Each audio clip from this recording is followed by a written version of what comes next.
Então tá aí o título, né, da apresentação. A minha ideia não é só falar sobre clima, né, porque eu fui apresentado aí como coordenador, né, desse Bioclima, que trata mais de questões climáticas, com biodiversidade, etc. Mas eu pensei em fazer algo um pouco mais amplo, pensando na questão de mudanças em geral no ambiente. E a questão da mudança climática, obviamente, é uma dessas mudanças relevantes, né?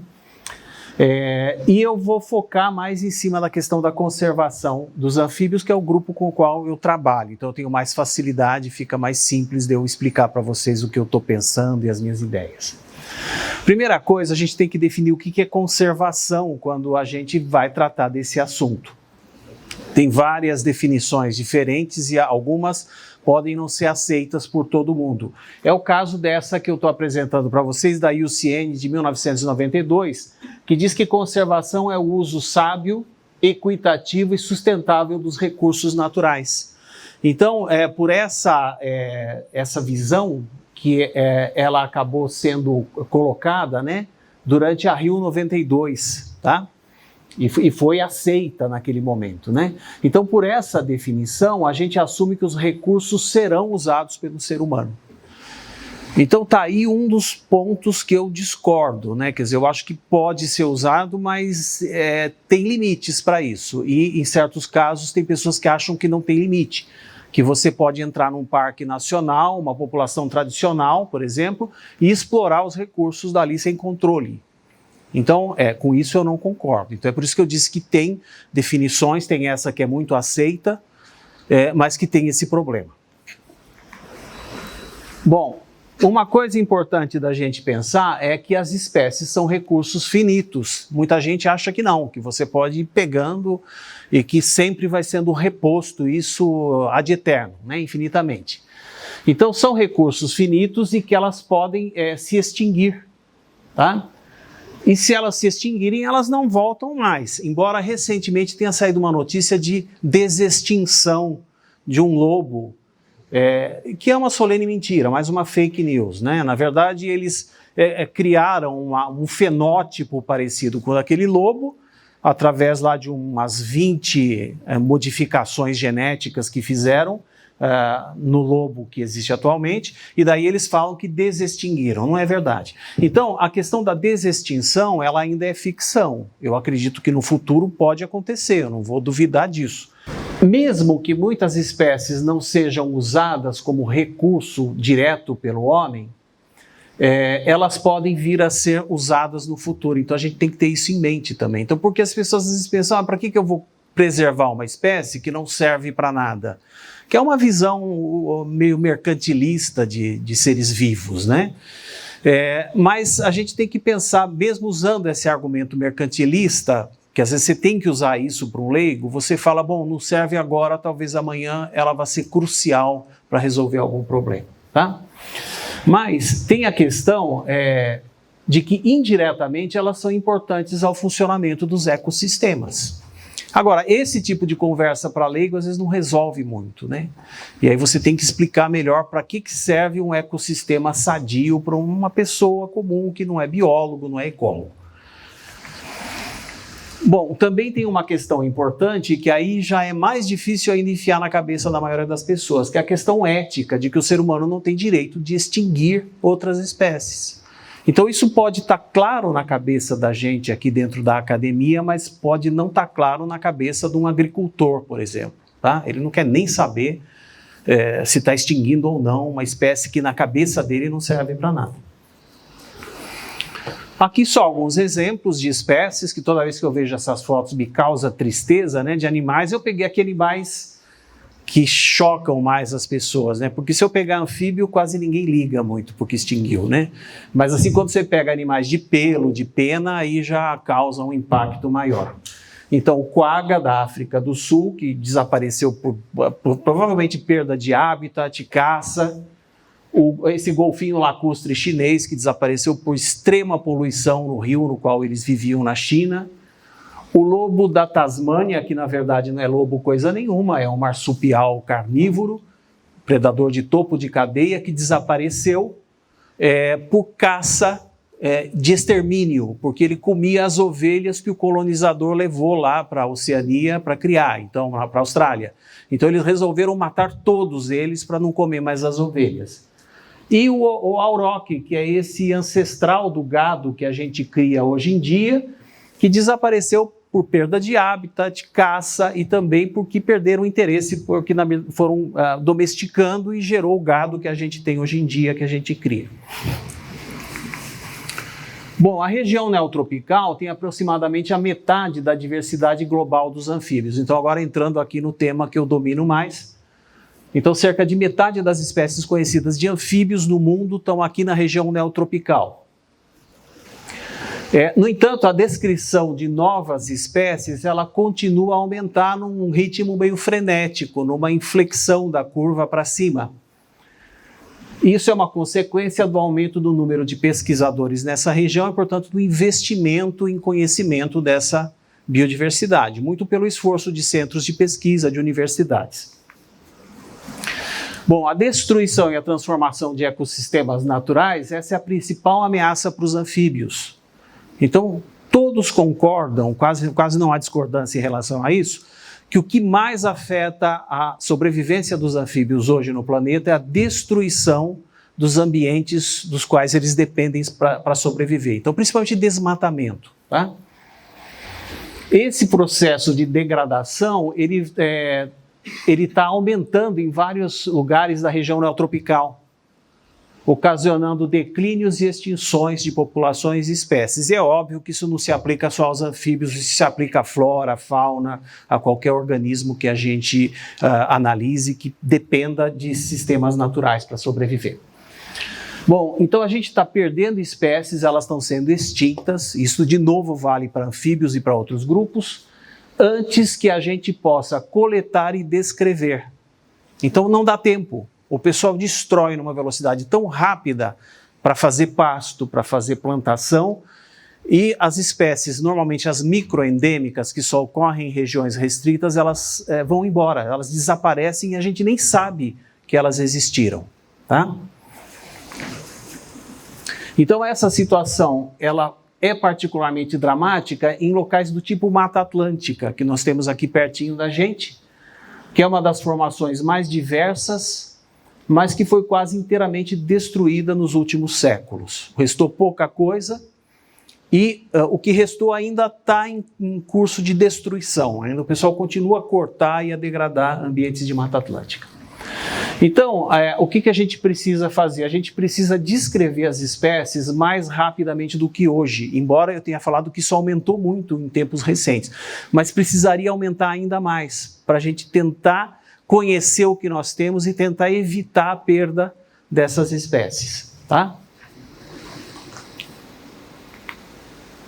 Aqui eu peguei um exemplo, de novo, eu vou pegar muito exemplo da Mata Atlântica, por ser essa formação bastante degradada e bastante rica, né? Então eu peguei aqui alguns exemplos de espécies que estão em fase de descrição no meu laboratório ou que foram descritas recentemente. Então tem algumas que não foram descritas ainda, é o caso dessa daqui, é o caso dessa cobrinha cega anfíbio, mas tem outras que já foram descritas. Essa pererequinha aqui que carrega os ovos nas costas, ela desova normalmente em água acumulada em plantas, em bromélias, em oco de bambu. Quando o girino vai eclodir, ela percebe, ela corre e joga eles dentro dessa aguinha empoçada na planta, tá? Então é uma das espécies que foi descrita recentemente. Aqui tem outra, uma perereca flautinha, uma perereca de folhagem, tá? Então é só para ilustrar que grupos que trabalham com taxonomia, eu até escrevi aqui que esse grupo de Rio Claro, do qual eu pertenço, a gente não trabalha especificamente só com taxonomia. Até na apresentação que foi feita aí foi falado isso, né, que taxonomia é uma das linhas de pesquisa. Mesmo não sendo só um especialista em taxonomia, a gente descreve espécies o tempo inteiro. Isso acontece com outros colegas em outras instituições, tá? Então, são dezenas. Aqui no meu laboratório, se a gente somar cada aluno, pós-doc, etc., que tem espécies ali que ele está trabalhando, mexendo, vai dar 15, 20, 30 espécies, tá? Então, o tempo inteiro a gente está fazendo descrição. Aqui eu tenho o ritmo de descrições de novas espécies de anfíbios no Brasil, e essa linha tracejada vermelha é um ajuste de curva, né? Você tem aqui as barras, né, indicando quantas espécies foram descritas nos diferentes anos, e você vê claramente aquela inflexão a qual eu me referi, esse aumento que foi no final da década de 60, começo da década de 70, e que continua até hoje subindo por conta de investimento, de você ter fomento à pesquisa e ter pesquisadores trabalhando, tá? Então isso vai afetar diretamente o número de espécies que a gente pode dizer que ocorrem numa região ou outra. O número que nós temos hoje é fictício, porque a gente não consegue estudar a tempo antes de destruírem tudo.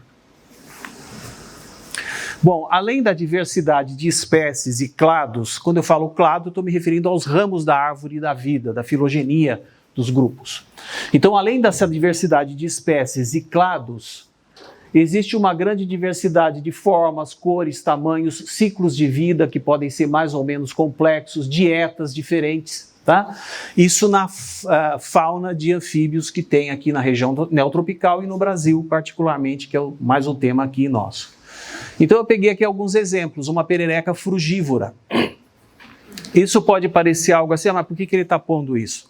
Para quem trabalha com anfíbios sabe que isso é algo extremamente raro. Anfíbios são predadores por excelência, principalmente depois da metamorfose, né? Porque vocês sabem que muitos têm aquele ciclo de vida bifásico, tem uma fase larval, normalmente chamada de girino, e uma fase pós-metamórfica que a gente chama de sapinho, rã, perereca, etc. Essa daqui é uma perereca que ela come frutos depois que ela metamorfoseia. Ela come insetos também, invertebrados, mas come muitos frutos. E ela é um dispersor efetivo de sementes desses frutos dos quais ela se alimenta. Essa está extremamente ameaçada de extinção no Brasil por degradação do ambiente onde ela vive. O pessoal cortou tudo, é um ambiente de restinga no Rio de Janeiro, sobrou pouquíssimos pontos onde ela é conhecida atualmente. Então ela tem um ciclo de vida muito peculiar dentro dos anfíbios. É, do meu conhecimento, a única espécie no mundo que se alimenta de frutos. Uma espécie que, além de coachar, vocês sabem que sapos coacham, né, na beira da lagoa. O macho emite som para atrair a fêmea para reprodução. É o que vocês estão vendo aqui, é uma rãzinha que está coachando, dá para ver o saco vocal do macho, é o saco vocal duplo, mas ao mesmo tempo ele sinaliza visualmente para reforçar a comunicação. Isso também não é muito comum em anfíbios, porque normalmente eles são noturnos e não tem luz no momento que eles estão se comunicando. É por isso que eles usam o som, porque o som se propaga bem com luz ou sem luz. Nesse caso é uma espécie diurna. Ela vive na Mata Atlântica, que é super úmida, portanto evoluíram grupos diurnos na Mata Atlântica, que não precisam mais se esconder da luz do sol. Eles têm problema de dessecação, por isso que eles não gostam de sol. Mas nesse tipo de ambiente não tem problema. Então, no curso da evolução, houve um relaxamento em certos comportamentos e eles desenvolveram um comportamento de comunicação visual. Mas atrai predadores também, né? Sempre tem o custo-benefício. E aqui uma espécie dessas miniaturizadas, esse é um adulto de um sapo-pulga, é uma das menores espécies de vertebrados do mundo, isso não chega a ter 1 centímetro, e tem até espécies menores do que essa. E foi feita ali uma foto assim para chocar, colocaram no rosto do pesquisador, para você comparar com o tamanho do olho da pessoa e ver que ele é de fato muito pequenininho, tá? Então, além da questão dos clados, que são importantes para você entender a evolução, tem também uma questão de você tentar preservar essa diversidade de ciclos de vida, de morfologias, de comportamentos, de fisiologias dos animais. Bom, já que eu falei em filogenia, eu botei aqui uma filogenia só para ilustrar, não quero me ater a essa filogenia, dá para ver aqui que tem 3 grupos de anfíbios, o grupo das cobras cegas, o grupo das salamandras, esse daqui quase não tem no Brasil, tem poucas espécies, algumas só na bacia amazônica. As cobrinhas cegas tem um bom tanto aqui no Brasil, mas o que mais tem são as rãs, sapos, rãs, pererecas, que estão representados na árvore aqui em verde. É o grupo mais comum ao nível mundial e particularmente na região aqui onde nós estamos. Então, a compreensão dessas relações filogenéticas no primeiro momento pode parecer um tema puramente acadêmico, falar, é o cientista que quer saber a relação de parentesco e tal, mas ela tem aplicação na conservação. Porque normalmente a gente não tem dinheiro para conservar tudo, infelizmente. A gente tem um pouquinho de dinheiro para conservar um monte de espécies. Aí você vai calcular e falar, não dá para conservar todas, eu vou ter que escolher algumas para conservar e deixar as outras no risco de extinção, porque não tem dinheiro para todas. Se você não conhece a filogenia, você pode conservar casualmente só indivíduos num dos ramos da árvore. E aí você tem uma perda da história evolutiva do grupo. Se você conhece a árvore, aí você distribui o recurso ao longo dos diferentes ramos, um pouquinho de dinheiro que você tem, você fala, vamos pegar um que está ameaçado aqui nesse canto, o outro nesse cantinho aqui do meio, o outro aqui no canto de baixo. E eu sei que a situação não é ideal, mas ela é melhor do que você concentrar tudo num dos ramos apenas dessa árvore, tá? Bom, esse processo de declínio e extinções de anfíbios atuais, né, não estou falando de processos naturais, estou falando de processos causados pelo ser humano, tá? Eu listei ali alguns deles, né? Então, destruição e alteração de hábitats, eu já tinha falado que esse é o principal, principalmente corte de vegetação, mudanças climáticas, extremamente importante, doenças infecciosas, caça excessiva, não vale para o Brasil, caça excessiva é muito na Ásia que acontece essa caça predatória para alimentação humana. Introdução de espécies exóticas e tem alguns outros fatores, mas essas são as principais, tá? Peguei aqui duas espécies que já desapareceram na Mata Atlântica, o Paratheomatóbius lutzi, não sei o nome popular, talvez nem tenha, porque ele desapareceu antes de ser popularmente conhecido, e o Oloaden bradei. Os dois desapareceram dentro do Parque Nacional do Itatiaia, então estavam em áreas protegidas e mesmo assim subiram. Isso foi no final da década de 70, não tem mais nem sinal deles lá. Foram feitas centenas de expedições lá para tentar localizar, não se consegue mais, tá? Possivelmente foi doença levada por visitantes do parque. As pessoas, às vezes, sem querer, não é por gosto não, tá? Então, leva, às vezes, na roupa, no calçado, um esporo de um fungo que pode ser letal, e isso é espalhado dentro da reserva e os animais não têm defesa e são dizimados até o último exemplar. Está aqui um exemplo disso, uma doença que tem acometido atualmente muitos anfíbios, que é a quitridiomicosis. Ela é uma micose, né? É uma micose causada por esse fungo, com esse nome aqui horroroso, Batrachochitrium dendrobatidis, tá? A gente até usa falar BD, abrevia, porque é mais fácil.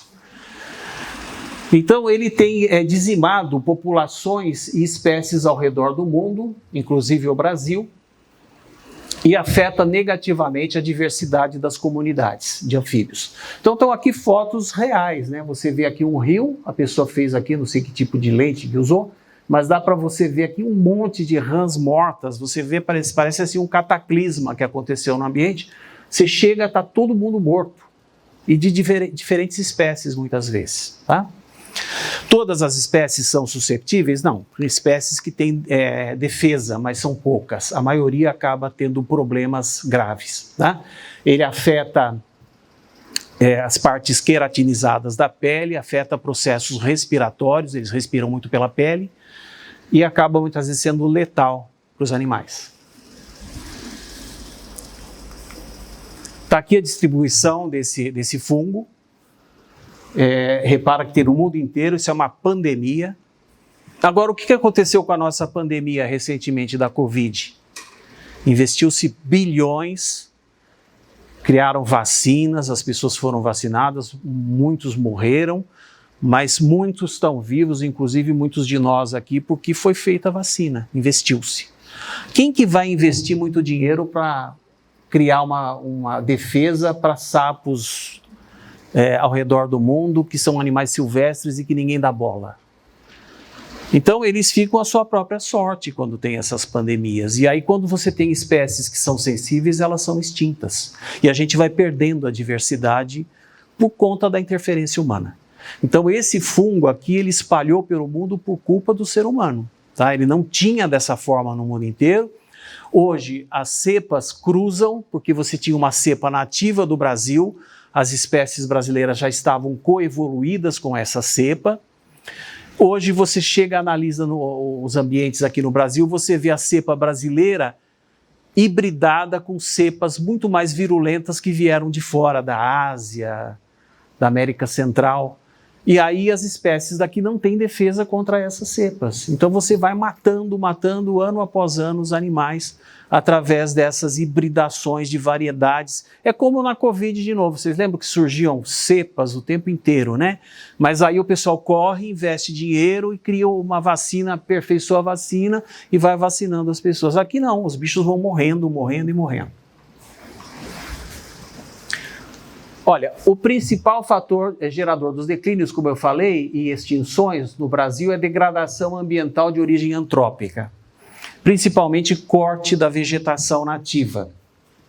Aqui eu tenho um mapinha mostrando, nessa cor meio marrom claro, a distribuição original da Mata Atlântica, do Rio Grande do Norte até o Rio Grande do Sul, e ela entra, na verdade, aqui em porções do Paraguai e da Argentina. E em verde você tem o que sobrou.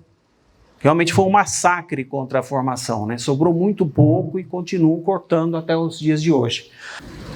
Uma foto de um ambiente aqui na Serra da Mantiqueira, onde você vê o que o ser humano faz, né?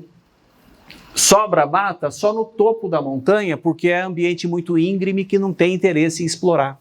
O cara não tem como fazer um pasto de qualidade ali, plantação. Então ele abandona a floresta ali em cima e diz, isso é a reserva, que eu sou obrigado a manter.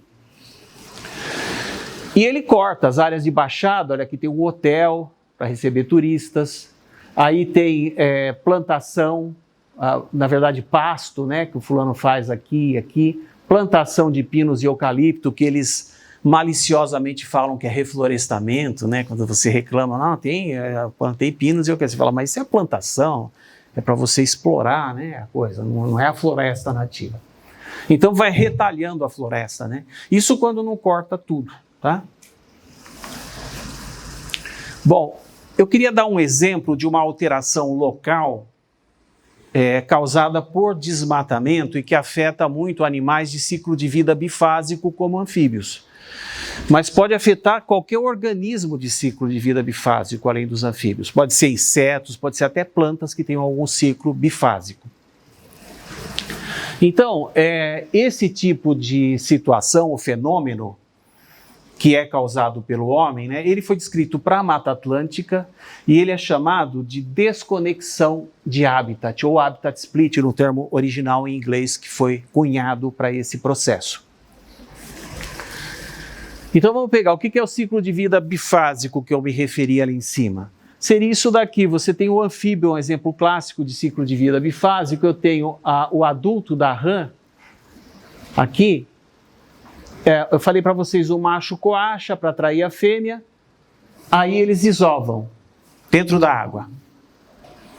Dessa desova nascem embriões que depois absorvem, né, o vitelo inicialmente, depois eles começam a se alimentar, são chamados de girinos. Na medida que eles vão se alimentando, eles vão crescendo, como está sendo mostrado aqui, até que eles sofrem a metamorfose, saem da água e voltam para o ambiente terrestre. Aí ele vai crescer e fechar o ciclo ao se transformar num adulto, seja macho ou fêmea. E aí repete o processo. Bom, o que acontece com essas espécies? Elas normalmente precisam de água para se reproduzir. Então eu tenho uma foto aqui de uma mata mais ou menos íntegra, que o ser humano não perturbou. Você tem aqui o riachinho, onde os anfíbios se reproduzem na estação reprodutiva. Fora da estação reprodutiva, eles ficam em qualquer local dessa floresta. Eles podem estar aqui em cima do morro, podem estar aqui na beira da água, podem estar aqui no meio. Na época da reprodução, eles tendem a se concentrar mais na água para poder colocar os ovos ali para se reproduzir. Na época seca, às vezes eles concentram perto do riachinho também, porque está muito seco aqui para cima, então eles vêm para cá porque tem mais umidade. Então eles têm um trânsito livre dentro dessa floresta íntegra. Bom, o que é esse habitat split ou desconexão de hábitat? Bom, aqui é só para mostrar esse fluxo, né? Sobe, desce, estão livres aí podendo circular. Aqui eu tenho a situação, depois que o ser humano chega lá e resolve passar trator, motosserra, derrubar tudo, fazer pasto, plantação. Como eu falei já para vocês, eles costumam deixar a floresta só lá no cucuruto da montanha, para aproveitar os recursos hídricos aqui de baixo. Aqui está a casinha da fazenda, tem um riachinho aqui que eles cortam a vegetação ciliar, que é proibido, mas todo mundo corta e não acontece nada. Para poder usar esse recurso, seja para irrigar a plantação, para o gado beber a água e etc. Então os anfíbios de ciclo de vida bifásico ficam restritos a esse cucuruto da montanha, onde não tem água para ele se reproduzir. Tá? Aqui tem um detalhe mais ou menos do riachinho que passa ali perto da propriedade, né? O riachinho já todo lamacento porque começa a sofrer processo de assoreamento, ele também está cheio de agrotóxico, já é um ambiente intoxicado ali com venenos, inclusive que afetam a saúde do meio ambiente e dos animais que dependem dessa água. Aqui eu tenho uma foto dos sapinhos que estavam lá na floresta tentando chegar até a água naquele riachinho, passando pelo pasto daquela propriedade. Então ele está se expondo a predadores nesse momento, ele fica visível. Eles são predados maciçamente, porque eles têm que se expor, eles têm que reproduzir. E o que é pior, eles ressecam nessa descida. Eu falei que eles respiram pela pele, a pele é permeável, eles descem nesse ambiente que não tem mais vegetação e acabam perdendo muito líquido. Então muitos morrem ressecados no meio do caminho. Os poucos que chegam até a água aqui conseguem se reproduzir, só que vão reproduzir num ambiente, como eu falei, contaminado. Aí vai ter aquele ciclo, embrião, girino, se alimenta, sofre metamorfose. Aí surgem sapinhos minúsculos aqui na beira desse riachinho. Aí os sapinhos pequenininhos, eles vão ter que sair do riachinho aqui e subir o morro até a floresta. Já foi difícil para o adulto, que é grande, descer até a água. Imagina agora o sapinho minúsculo, que perde muito mais água, subir. Praticamente nenhum consegue. Então, depois de 1, 2 gerações, você extingue todas as espécies de ciclo de vida bifásico que estavam restritas por ação humana ao cume da montanha. Tá? Então é isso que é a desconexão de hábitat. Ao desconectar esses hábitats, você acaba selando o destino das espécies que dependiam da continuidade desses ambientes. Então, espécies de floresta com ciclo de vida bifásico, elas são fortemente afetadas por essa desconexão.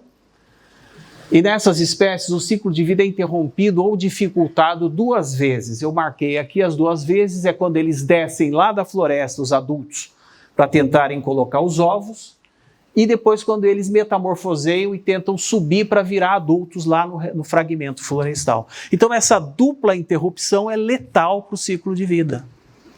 Tendo uma já seria problemático, né? 2 praticamente acaba com a espécie naquele local. Bom, outro exemplo de alteração local é aquela ocasionada por espécies exóticas introduzidas, espécies bioinvasoras.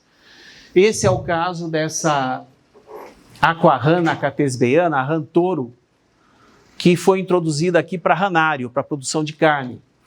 Elas foram soltas no ambiente ou escaparam e tem causado um monte de problemas no sul e sudeste do Brasil. Principalmente no sul do Brasil, elas viraram bioinvasores muito agressivos, tá?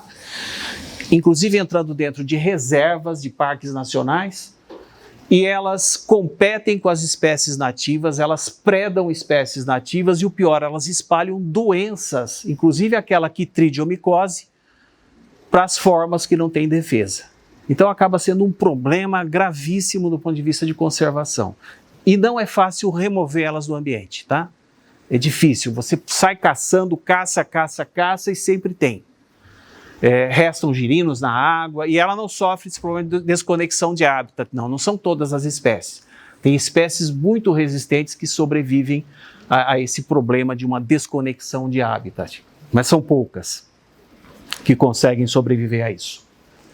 Outra espécie, outro bioinvasor, é essa rãzinha, eu não sei o nome popular dela, Eleutherodactylus johnstonei, ela é nativa das Antilhas e ela foi recentemente introduzida dentro de bairros nobres na cidade de São Paulo.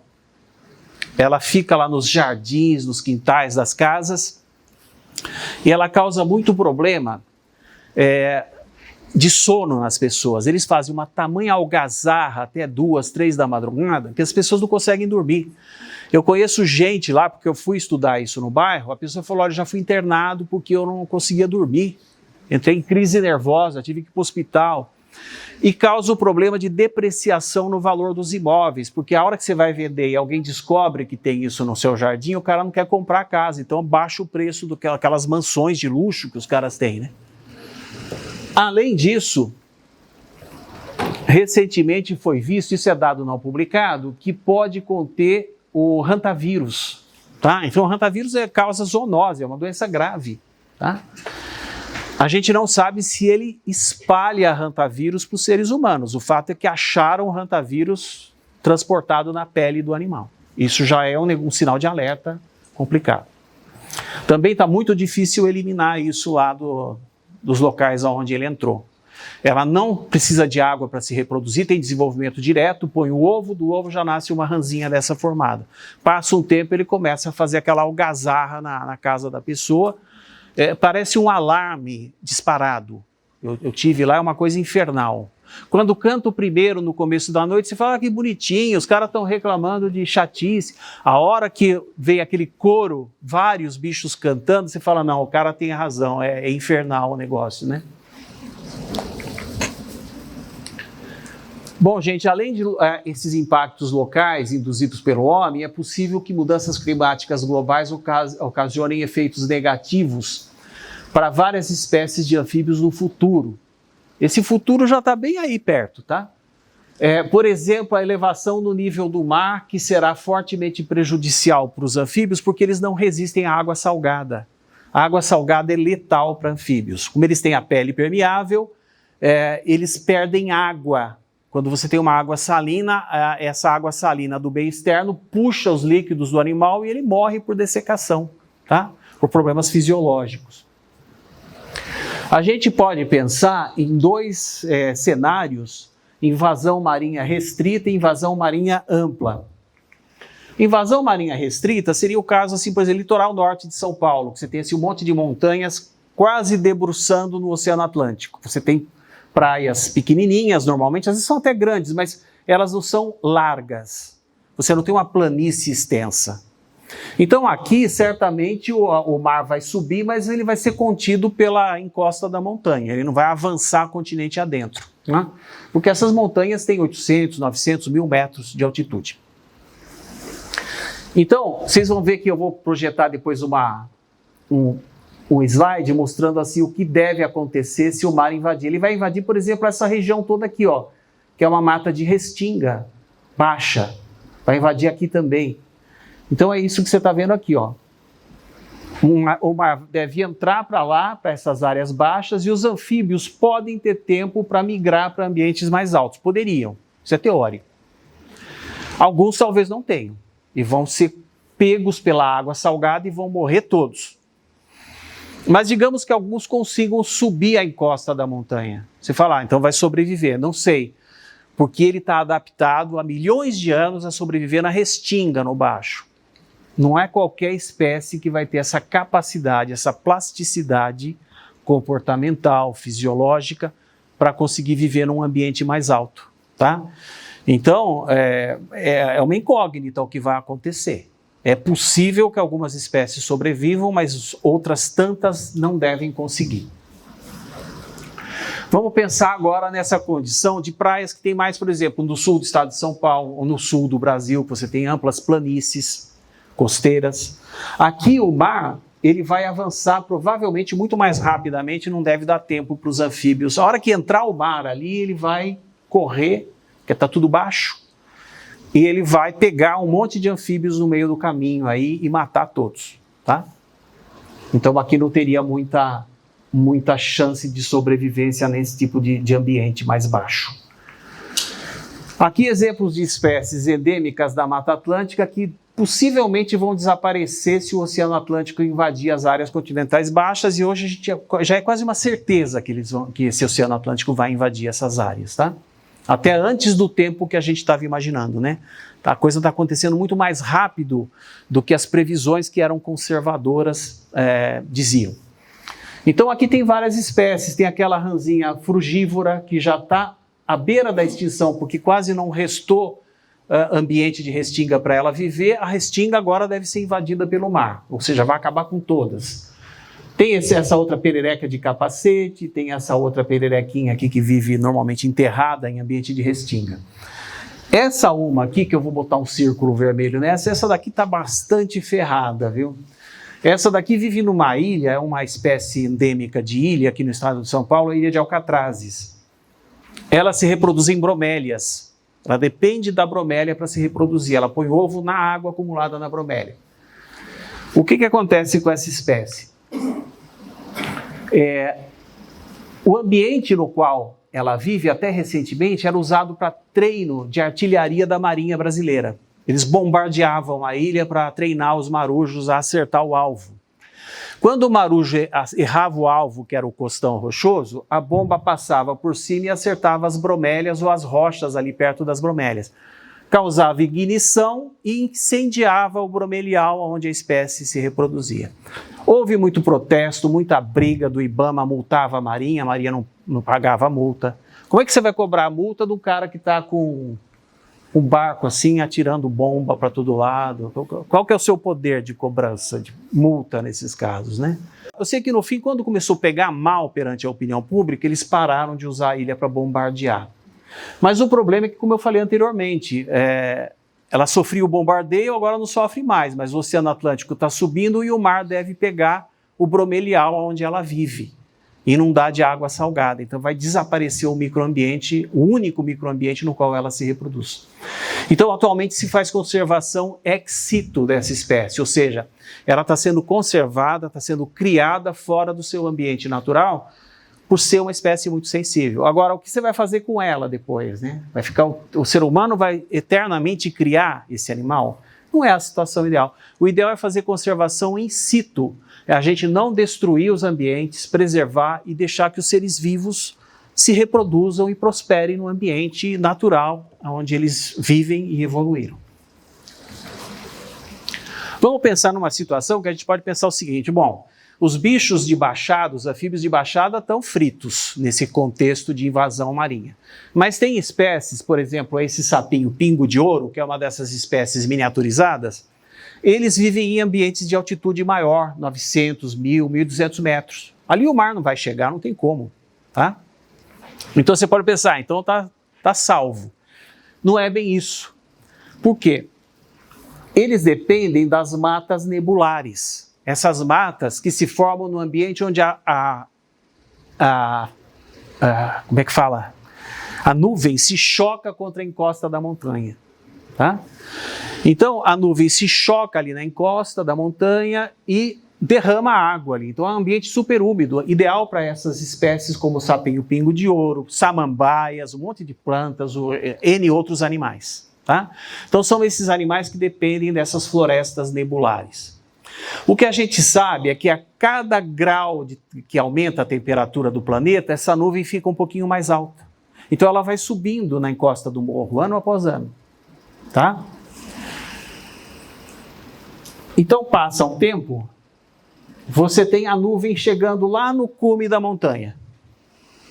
Aí você pode pensar, bom, o sapinho pode ir subindo, mas isso está acontecendo meio rápido demais, talvez não dê tempo.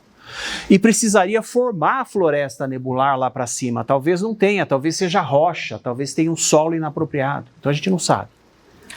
Mas digamos que dá para o sapinho migrar lá para cima, ele consegue. Ele é pequenininho, minúsculo, mas ele vai subindo e se adapta lá às condições mais acima.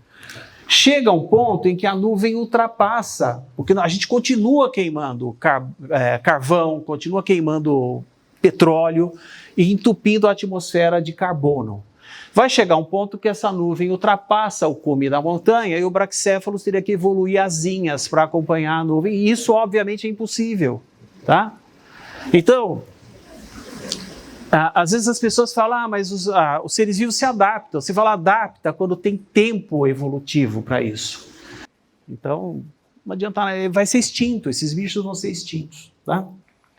Então está aqui uma projeção por modelagem do que é hoje a distribuição do gênero Brachycephalus, que vocês estão vendo aqui nesse mapa aqui para cima, o atual, e aqui no futuro, duplicando a concentração de carbono na atmosfera, você vê que os ambientes propícios para a reprodução de Brachycephalus no sul do Brasil praticamente desaparecem. Os ambientes no sudeste reduzem e no sul quase desaparecem. Então tem espécies no sul que devem se extinguir com essa duplicação na concentração de gás carbônico, por conta da perda das matas de altitude, dessas matas nebulares. Aqui de novo, eu estou colocando exemplos de espécies, aqui na verdade possivelmente extintas, estão com a cruzinha, né? As que estão extintas já, que a gente não vê mais, e outras que estão ameaçadas de extinção. A maioria da Mata Atlântica, essa daqui, Odontophrynis moratória, é de cerrado, então não é só bicho de Mata Atlântica, não. Bicho de cerrado também está com problema de conservação, e tem bicho amazônico também com problema, tá? Bom, existe essa questão de efeitos sinérgicos nesse mundo com aquecimento global. A gente tem mudança de regime de temperatura, de precipitação, que vão ter impactos diretos sobre as populações de anfíbios, através da alteração na disponibilidade de ambientes e de alimento, alterações na fenologia da reprodução dos animais, aumento da susceptibilidade a problemas imunológicos e interações biológicas de diversas ordens. A gente não sabe, quando você pega dois efeitos diferentes desse que estão acontecendo ao mesmo tempo, às vezes você não tem simplesmente uma soma, você tem uma multiplicação no efeito. E aí isso é muito difícil da gente calcular o efeito que vai ter quando você soma dois ou mais desses componentes que eu listei ali.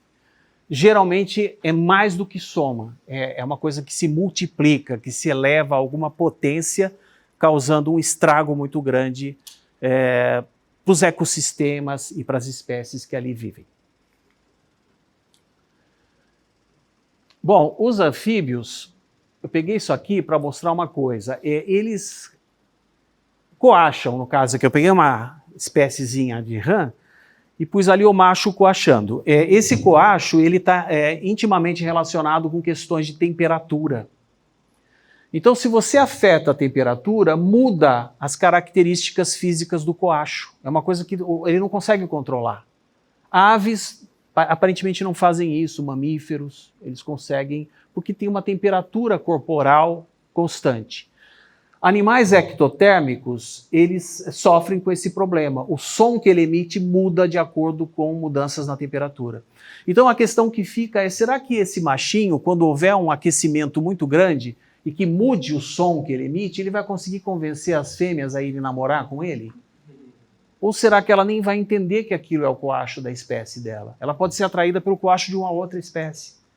Então talvez você vai causar hibridação, um monte de problemas reprodutivos nos bichos, tá?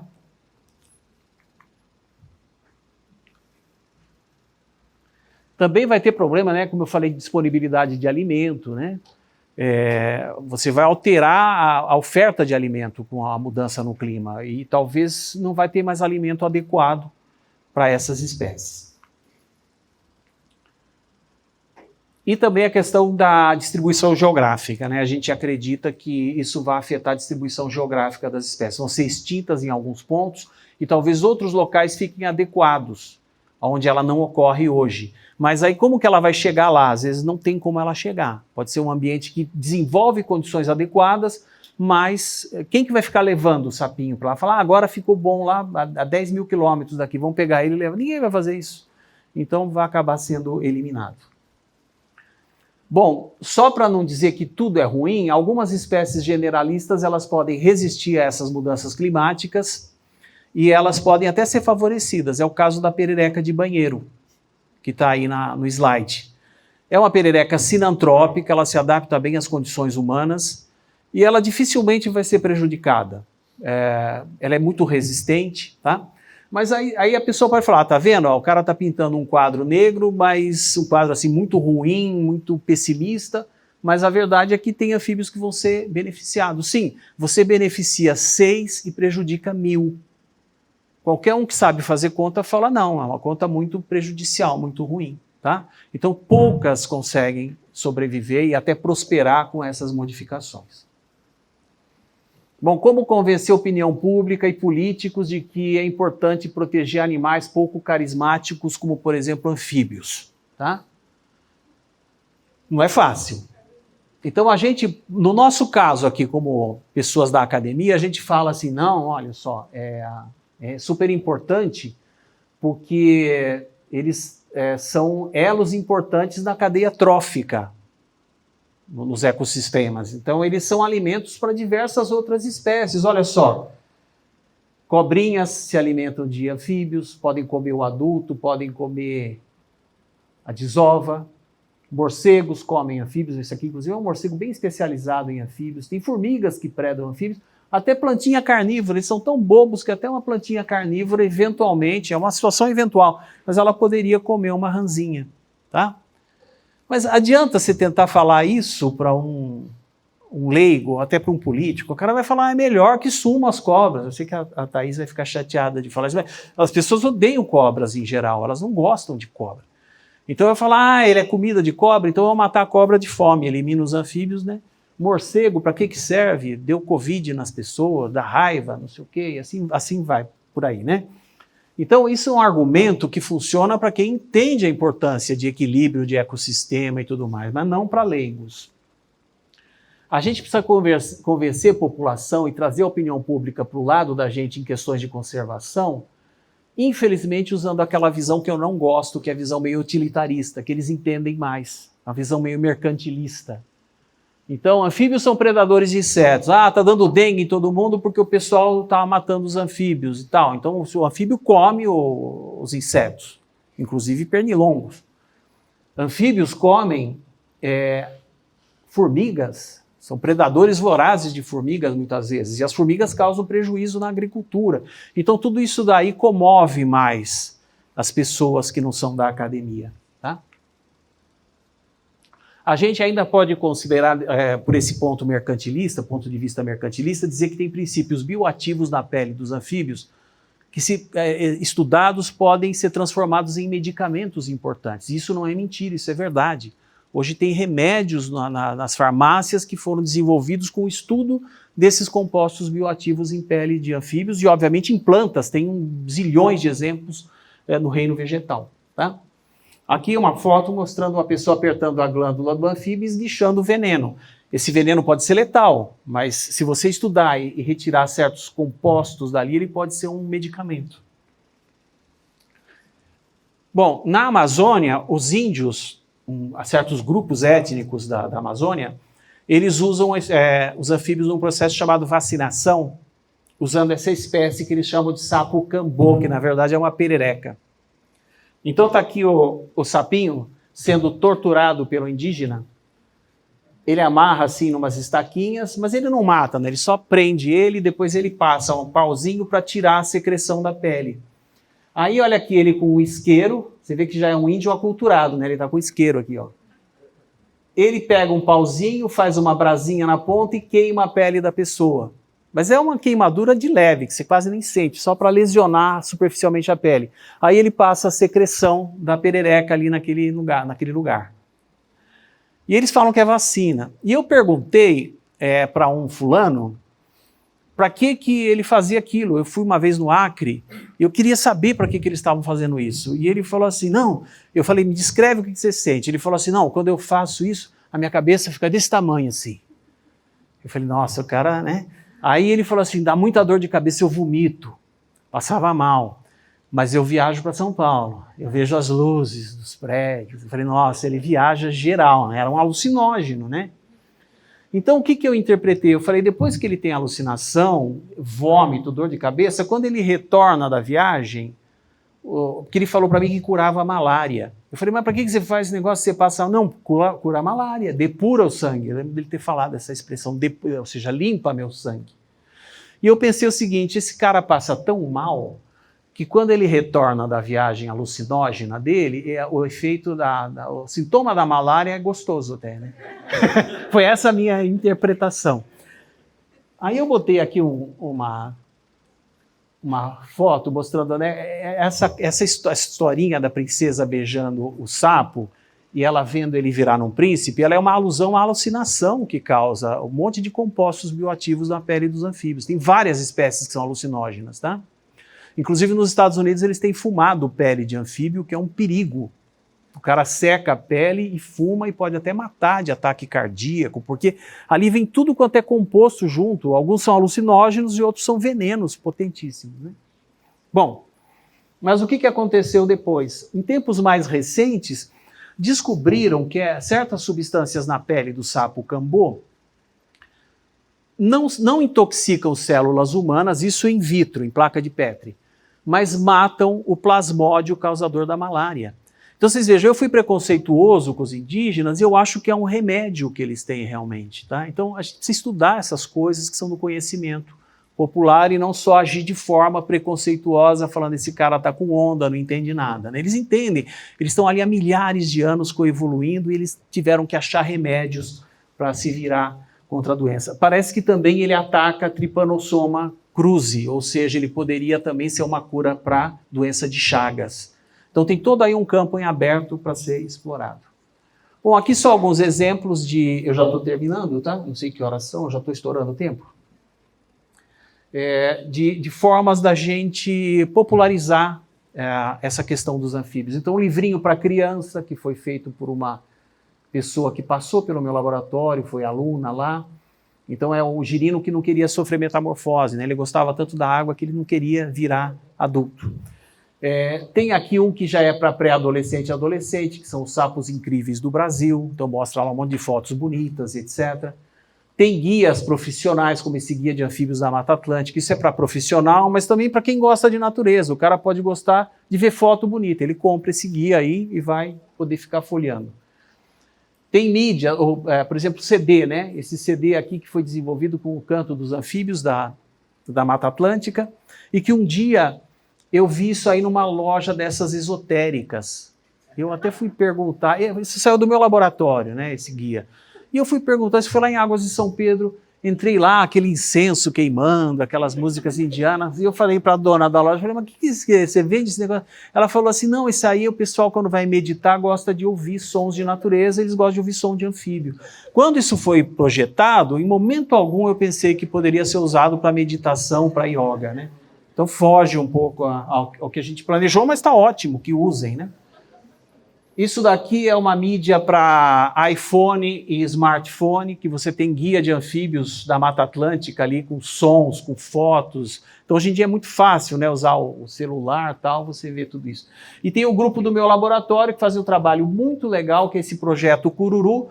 Eles dão palestras, eles fazem apresentações em praça pública, tudo mostrando para criança, para adulto, que anfíbio é um ser importante que precisa ser preservado, tá? Bom, gente, era isso.